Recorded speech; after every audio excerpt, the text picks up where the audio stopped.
दोस्तों एक बार फिर से स्वागत है आपका प्रजापति न्यूज में। कुंभ मेला आखिर क्यों मनाया जाता है? क्या वाकई में इस दुनिया से अलग एक और दुनिया है जहां देवता कुंभ मेला आयोजित करते हैं? आखिर क्या है 2025 के कुंभ मेले में इतना खास कि इसे महाकुंभ कहा जा रहा है? आखिर क्यों हर साल में ही 12 साल के अंतराल में महाकुंभ का आयोजन होता है? और क्या वाकई में महाकुंभ में शामिल होने वाले साधु संत असल में एक समय पहले योद्धा हुआ करते थे? दोस्तों आज के इस वीडियो में मैं यानी आपका दोस्त विशाल प्रजापति आपको महाकुंभ से जुड़े सभी छोटे बड़े सवालों के उत्तर देने वाला हूं और उन रहस्यों को भी आपके सामने खोलने वाला हूं जिनका जिक्र शायद ही कहीं देखने को मिलता है। बस मेरे साथ वीडियो में इसी तरह बने रहिए। लेकिन हाँ, वीडियो शुरू करने से पहले एक छोटी सी रिक्वेस्ट है। वीडियो के नीचे रेड कलर का सब्सक्राइब बटन दिख रहा होगा, उस पर क्लिक करके सब्सक्राइब कर लें और साइड में बेल आइकॉन भी दिख रहा होगा, उस पर भी क्लिक कर लें ताकि आपको वीडियो मिले सबसे पहले। दोस्तों कुंभ मेले से जुड़ा सबसे पहला सवाल तो यही खड़ा होता है कि आखिर इसे क्यों मनाया जाता है। इसकी सच्चाई आज से सालों पहले की है जब देवताओं का युग चल रहा था। ऐसे में भगवान इंद्र ने ऋषि दुर्वासा का अपमान कर दिया था। इस अपमान के चलते ऋषि दुर्वासा ने न सिर्फ भगवान इंद्र को बल्कि समस्त देवताओं को ये श्राप दिया कि अब से तुम्हारी सारी शक्तियां चली जाएंगी। और फिर देवताओं की शक्तियां जाते ही असुरों ने स्वर्ग लोक पर कब्जा कर लिया, जिसकी वजह से चारों तरफ हाहाकार मच गया। देवता हाथ जोड़ते हुए ब्रह्मा जी के पास आए, जहां ब्रह्मा जी ने देवताओं को सुझाव दिया कि सिर्फ भगवान विष्णु ही इसका हल दे सकते हैं। विष्णु भगवान ने सभी देवताओं को एक समुद्र मंथन करने के लिए कहा, लेकिन समुद्र मंथन करने के लिए देवताओं के साथ साथ असुरों की भी मदद लगेगी। उस समुद्र मंथन से एक अमृत कलश की प्राप्ति होगी और उसी अमृत कलश को ही संस्कृत में कुंभ कहा जाता है, जिसमें से निकलने वाले अमृत को पीकर देवता श्राप से मुक्त हो जाएंगे। इसके बाद सभी देवताओं ने असुरों के साथ हाथ मिलाया और दोनों के बीच ये तय हुआ कि अमृत कलश से निकलने वाले अमृत का आधा हिस्सा देवताओं का होगा और आधा हिस्सा असुरों का होगा। इसके बाद समुद्र मंथन शुरू होता है, जिसमें वासुकी नाग देवता को रस्सी की तरह इस्तेमाल किया गया और मंडरा के पर्वत को पोल की तरह इस्तेमाल किया गया, जो आज भी बिहार में मौजूद है। और फिर शुरू होता है समुद्र मंथन, जिसमें सबसे पहले हलाहल विष निकलता है, जिसे भगवान शिव ने खुद ही ग्रहण कर लिया ताकि उस विष से समस्त संसार का विनाश न हो। दोस्तों इस विष को भगवान शिव ने अपने कंठ यानी गले पर रख लिया था। विष के कारण गला नीला पड़ गया, इसलिए भगवान शिव को नीलकंठ भी कहा जाता है। लगभग हजारों सालों तक चले इस समुद्र मंथन के बाद अमृत कलश की प्राप्ति होती है। जब अमृत कलश निकलता है तो देवताओं और असुरों दोनों में ही उसे पाने की होड़ मच जाती है। जहां देवता उसे पाने में सफल होते हैं, लेकिन असुर देवताओं का पीछा करने लगते हैं और पूरे 12 दिन, जो आज के समय के हिसाब से 12 वर्षों तक पीछा करते हैं। और इसी के दौरान जब असुर अमृत कलश के लिए देवताओं का पीछा कर रहे थे, तभी अमृत की 4 बूंदें पृथ्वी लोक पर 4 अलग अलग जगह गिरती है। पहली प्रज्ञा के त्रिवेणी संगम में, जहां पर गंगा, यमुना और सरस्वती का संगम होता है, हरिद्वार की गंगा नदी में, नासिक की गोदावरी नदी में और उज्जैन के शिप्रा नदी में, जहां आज कुंभ मेले आयोजित किए जाते हैं।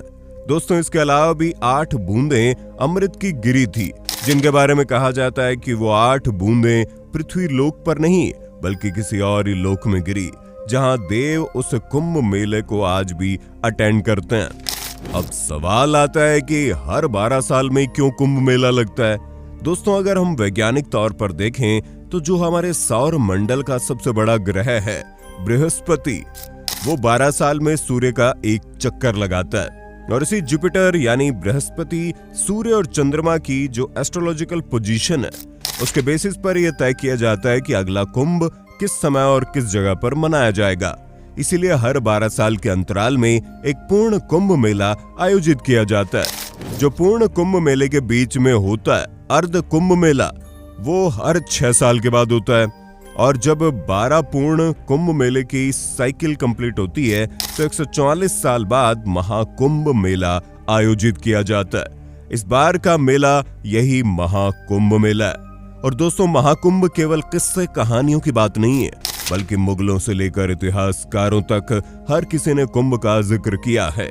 जहां ऋग्वेद में सीधे तौर पर तो कुंभ का जिक्र नहीं है, पर वहां नहन पर्व के बारे में बताया गया है। उसके बाद महाभारत में कुंभ का जिक्र मिलता है।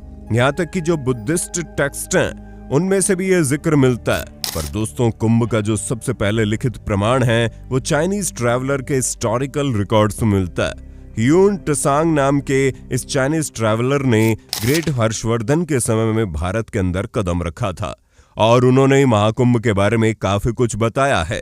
इसके अलावा मेडिकल पीरियड की बात करें तो 16वीं शताब्दी में रामचरितमानस जो तुलसीदास ने लिखी, उसमें भी माघ मेले का जिक्र मिलता है।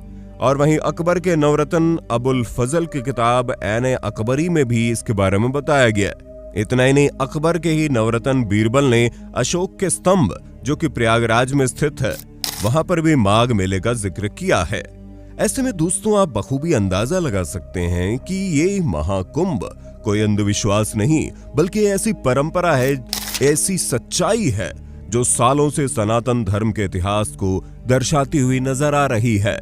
अगर हम 2025 के महाकुंभ के बारे में बात करें तो दोस्तों, 13 जनवरी से लेकर 26 फरवरी तक प्रयागराज में आयोजित किए जाने वाले इस महाकुंभ की कई विशेषताएं हैं। दोस्तों, आमतौर पर महाकुंभ का जो सबसे पहले और सबसे आखिरी स्नान होता है वो साधु संत ही करते हैं, जिसके पीछे भी एक बहुत ही रोचक कहानी छिपी है। असल में दोस्तों, जो साधु संत आपको कुंभ मेले में देखने को मिलते हैं वो किसी न किसी अखाड़े से ताल्लुक रखते हैं। ये अखाड़े की जो परंपरा चली आ रही है वो आज की नहीं है, बल्कि 8वीं शताब्दी में आदि शंकराचार्य जी द्वारा शुरू की गई थी। जहां अखाड़े 3 तरह के होते हैं। एक वो जो भगवान शिव पर विश्वास करते हैं, जिनको शैव अखाड़ा कहा जाता है। दूसरा वो जो भगवान विष्णु पर विश्वास करते हैं, उन्हें वैष्णव अखाड़ा कहा जाता है। और तीसरे वो जो विश्वास नहीं करते, उन्हें उदासीन अखाड़ा कहा जाता है। इस अखाड़े के लोग गुरु नानक की फिलॉसफी पर विश्वास करते हैं। आप ये जानकर हैरान हो जाएंगे कि आज के साधु संत प्राचीन काल में योद्धा हुआ करते थे और इन अखाड़ों के बीच लड़ाई होती थी, जिसमें लड़ाई का सबसे बड़ा मुद्दा होता था किसका तंबू कहां पर लगेगा और कौन सबसे पहले स्नान करेगा। ऐसे में अंग्रेजों ने अपने समय में इन अखाड़ों को भी बांट दिया ताकि अखाड़ों के बीच लड़ाई शांत हो जाए। आज हर एक अखाड़े में कई सारे अखाड़े शामिल हैं, जिसकी वजह से इनके बीच की एकता बनी रहती है। दोस्तों, अखाड़े में शामिल होने वाले सभी साधु संत नागा साधु नहीं होते, क्योंकि नागा साधु बनने के लिए 3 अलग अलग चरणों को पार करना पड़ता है और सबसे आखिरी चरण में सन्यासियों के लिंग को खींचकर उसे निष्क्रिय कर दिया जाता है। तब जाकर कोई सन्यासी नागा साधु बनता है और अध्यात्म की इस रहस्यमय दुनिया में कदम रखता है। दोस्तों, ये है महाकुंभ और यहाँ आने वाले साधु संतों की पूरी सच्चाई। इसके बारे में आपका क्या कहना है, कमेंट में बताइए ना। और इसी तरह की वीडियोस को देखते रहने के लिए हमारे चैनल को लाइक, शेयर, सब्सक्राइब कर देना। धन्यवाद। जय हिंद, जय भारत, जय महाकाल, ओम नमः शिवाय, हर हर गंगे। दोस्तों, आपकी स्क्रीन पे 2 और वीडियोस दिख रही हैं, जिसे देखने के लिए आप इस स्क्रीन पर क्लिक करें। दोनों देखिएगा, बहुत अच्छी वीडियो बनी है।